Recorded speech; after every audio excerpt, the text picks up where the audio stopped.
I am Gregory Hallows, and this is Preserve Halloween Podcast.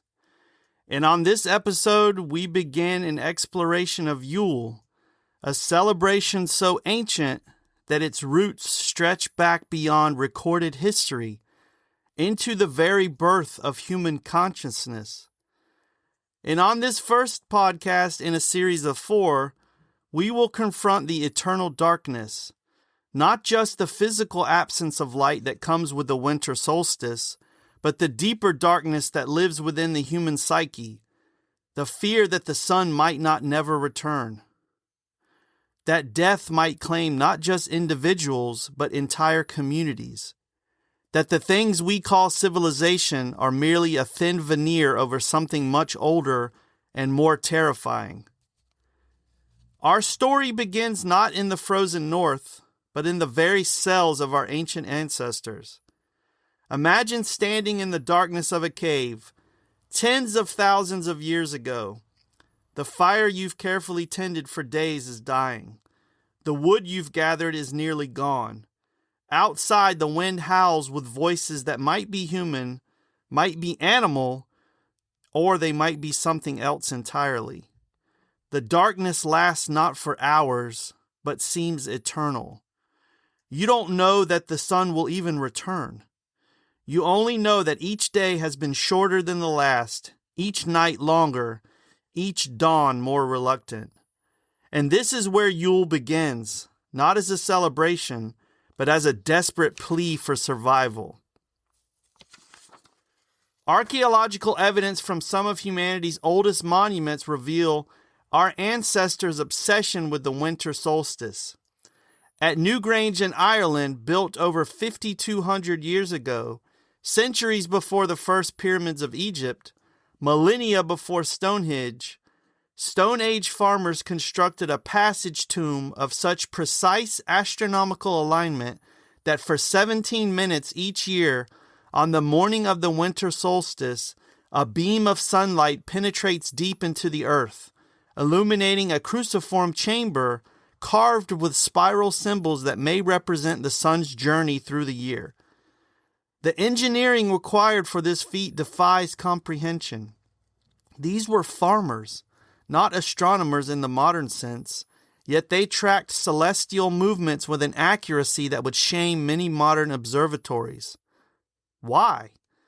What drove them to invest such enormous effort, moving stones weighing multiple tons, aligning passages to within fractions of degrees, into marking this specific moment? The answer lies in understanding what the winter solstice meant to them. It wasn't simply the shortest day of the year. It was the moment when the sun, which had been retreating for 6 months, finally stopped its withdrawal and began its return. But here's the crucial point. They couldn't be certain this would happen. Every year, as the days grew shorter and the nights grew longer, they had to confront the possibility that this time the sun might keep retreating. This winter might be eternal. And this fear wasn't irrational. These were people who watched the natural world with an intensity we've largely lost. They knew that individual organisms died, that species went extinct, that entire forests could burn or be buried under ice. So why should the sun be immortal? Why should its cycle be eternal? The solstice was proof, written in stone and light, that death had limits, that decay reversed, that resurrection was built into the very fabric of existence. But knowing this intellectually and believing it emotionally are two very different things. The darkness pressed against their settlements, their farms, their families. The winter could kill, the night could claim you. And so they built monuments to the returning sun, not as celebrations, but as insurance policies, magical technologies to ensure that light would return, that death would not win, that the cosmic order would hold for another year. From these practical survival-based observations grew something deeper and more complex. The winter solstice became associated with the permeability of boundaries, not just between day and night, but between life and death, between the human world and the world of spirits, between what we call reality and something far stranger. Across Europe, from the Atlantic coast to the Ural Mountains, from the Mediterranean to the Arctic Circle, ancient peoples developed remarkably similar beliefs about this time of year. The darkness wasn't just empty, it was full of things that had been banished by daylight, full of entities that existed in the margins of human consciousness, full of the dead who had not yet accepted their departure from the world of the living. In Norse territories, this belief reached its most elaborate and terrifying form. The Norse didn't just believe that spirits walked during the longest nights, they believed that the very gods themselves rode across the sky in hunting parties, gathering souls for the afterlife. Odin, the Allfather, took on his most terrifying aspect during Yule.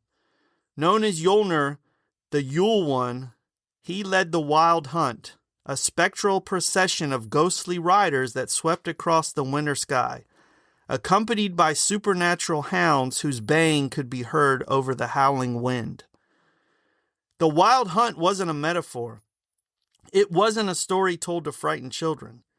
It was a reality that shaped behavior, influenced decisions, and determined survival strategies. If you heard the hunt approaching, you had choices to make, and each choice carried potentially fatal consequences. If you hid, you might be overlooked, but hiding meant being alone, and alone was a dangerous thing. You could run, and you might escape, but running might attract attention, and being noticed by the hunt was usually fatal. You could stand your ground, and you might be deemed worthy, but worthiness could mean being taken to Valhalla, and Valhalla meant death in battle, glorious but final. And the archaeological record supports these beliefs. Norse settlements from the Viking Age show evidence of massive defensive preparations specifically for the winter months. Extra fortifications around settlements, weapon caches buried near homes, complex systems of signal fires to warn of supernatural as well as human threats. These weren't just practical preparations for winter hardship. They were magical defenses against things that modern archaeology struggles to categorize. Burial sites from this period show a marked increase in grave goods during the winter months, as if the living were bribing the dead to stay in their graves. Amulets designed to ward off supernatural entities become more common in archaeological layers corresponding to the winter solstice. Even the layout of Norse longhouses changes during this period.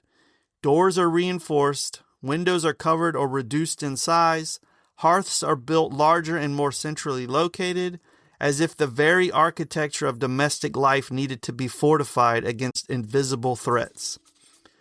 But perhaps the most chilling evidence comes from the Norse calendar itself. We'll be right back after this quick break.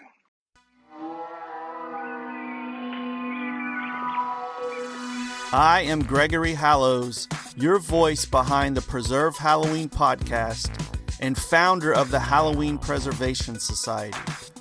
Halloween is more than a holiday. It's history, folklore, and a tradition worth protecting. If you love the stories, the research, and the deep dives into Halloween I bring you, please consider supporting the Preserve Halloween podcast.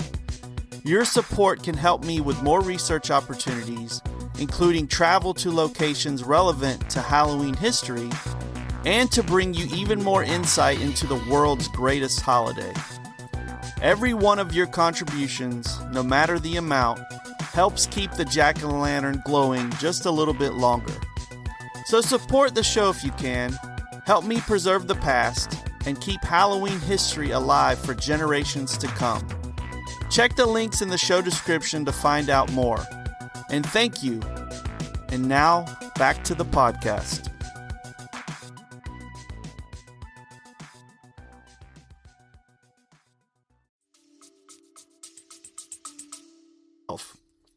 The Norse divided their year into two seasons, winter and summer. Winter began in October and lasted through April, 7 months of darkness, cold, and death. But within this winter season, they identified specific periods of heightened supernatural activity. The month of Yule, roughly corresponding to our December, was named after Yule itself, or possibly after Yulner, one of Odin's many names meaning master of Yule. The following month, Morsigur, translates as fat sucker, a name that seems nonsensical until you understand the context. This was the month when food stores were beginning to run low, when the fat of abundance from autumn slaughter was being consumed, when bodies, both human and animal, were beginning to show the effects of winter hardship. But fatsucker also referred to something more sinister, the belief that supernatural entities fed on human vitality during the darkest months, that spirits could literally drain the life force from the living, that the boundary between physical and spiritual hunger became permeable during this time. The Norse concept of the soul was complex and multifaceted, unlike our modern binary notion of body and spirit. They believed humans possessed multiple spiritual components, some that survived death, some that reincarnated, some that simply dissolved, and some that could be stolen, consumed, or corrupted by supernatural entities. During Yule, all of these components were vulnerable. The darkness could reach into you and extract things you didn't know you possessed. The cold could freeze not just flesh, but memory, identity, the very essence of self. And this belief wasn't unique to the Norse. Across the European continent, from Celtic Brittany to Slavic Poland, from Baltic Lithuania to Finnic Karelia, indigenous peoples believed and developed elaborate mythologies about the dangers of the winter solstice period. The specifics varied, different gods, different monsters, different rituals to protect, but the underlying structure remained remarkably consistent. The longest night was a time when the established order became fragile, when the rules that governed existence during the rest of the year were suspended, when anything could happen and often did. In the Celtic world, this belief manifested as the concept of the time between times, liminal periods when the veil between worlds grew thin. The winter solstice was the ultimate liminal moment, when the sun stood still in the sky, when time itself seemed to pause, when the normal progression of day and night, life and death, past and future became fluid and negotiable. Celtic Druids performed their most important rituals during this period, not to celebrate, but to negotiate, to bargain with the forces that controlled cosmic order, to ensure that death would not overstep its bounds, that life would be permitted to continue for another cycle. And these negotiations weren't metaphorical. They involved real sacrifice, not just of animals, although animal sacrifice was common, but of human comfort, human safety, human life itself. The archaeological record from the Celtic sites across Europe shows evidence of massive sacrificial fires during the winter solstice period. Fires that consumed not just material offerings, but entire buildings, entire settlements, and entire communities that chose to make themselves the offering to ensure cosmic renewal. The scale of these sacrifices is difficult to comprehend from our modern perspective. Entire herds of cattle, which represented the wealth of entire communities, was burned alive in massive wicker structures. Food stores that could have sustained populations through the winter consumed in ritual fires. Young men and women, selected for their physical perfection, drugged and burned as living offerings to ensure that the sun would return, that spring would come, that life would continue. We tend to view these practices through the lens of primitivism or superstition, but this reflects our own arrogance more than historical accuracy. These people were facing genuine existential threats. Winter could kill, darkness could claim entire civilizations, the sun might not return. Their sacrifices were rational responses to real dangers, magical technologies developed through millennia of trial and error. refined through generations of observation and experience. And here's where we begin to understand the true darkness of Yule, not the external darkness of night and winter, but the internal darkness that these external conditions awakened. The fear that existence itself might be fragile, that the cosmic order might be negotiable, that consciousness and identity and memory might be temporary conditions in a fundamentally chaotic universe. And this is the darkness that Yule confronts. Not just the absence of light, but the possibility that light itself is an illusion, that order is a temporary imposition on chaos, that life is a brief interruption of death's eternal dominion. The winter solstice was when this darkness became most visible, most immediate, most real. It was when humans had to confront the possibility that everything they valued, love, family, community, memory, meaning itself, might be temporary, fragile, and ultimately doomed. But here's where our story takes its first turn towards something more complex than simple darkness. Because the ancient peoples who developed Yule traditions didn't just acknowledge this existential terror, they transformed it. They took the darkness and made it meaningful. They took the fear and made it sacred. They took the possibility of cosmic dissolution and made it the foundation for the most elaborate, beautiful, and profound spiritual technologies our species has ever developed.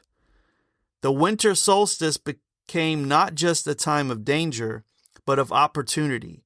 The permeability of boundaries meant not just that hostile entities could enter our world, but that humans could access other worlds.